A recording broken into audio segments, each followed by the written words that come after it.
Ayan, isang mapagpalang araw sa atin lahat. Luto na tayo ng ulam natin mga karils. Ayan, gawa natin ng paraan yung ating isda para po makain dahil tumigas na po siya galing sa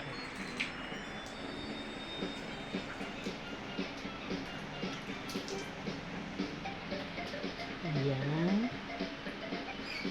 Ito ang ating iluluto. Meron po tayong ayan, isda. Dalagang bukid po yan na maliliit.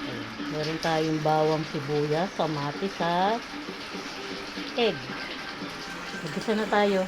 Nakapagpainit na po ako ng ating mantika, kaya gisa na natin ang ating bawang. Sunod po natin ang ating sibuyas. Sunod na natin ang ating kamatis.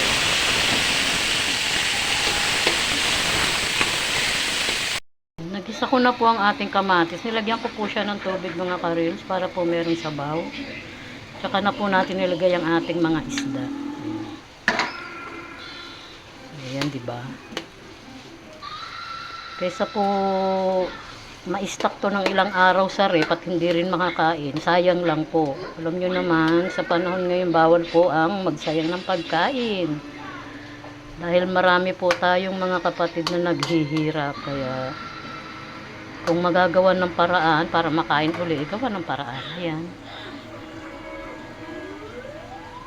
Tsaka ko na po ilalagay ang ating egg. Ayan. Diba? Ulam na siya, oh. Ayan. Thank you for watching. Please follow for more, like and share, and subscribe.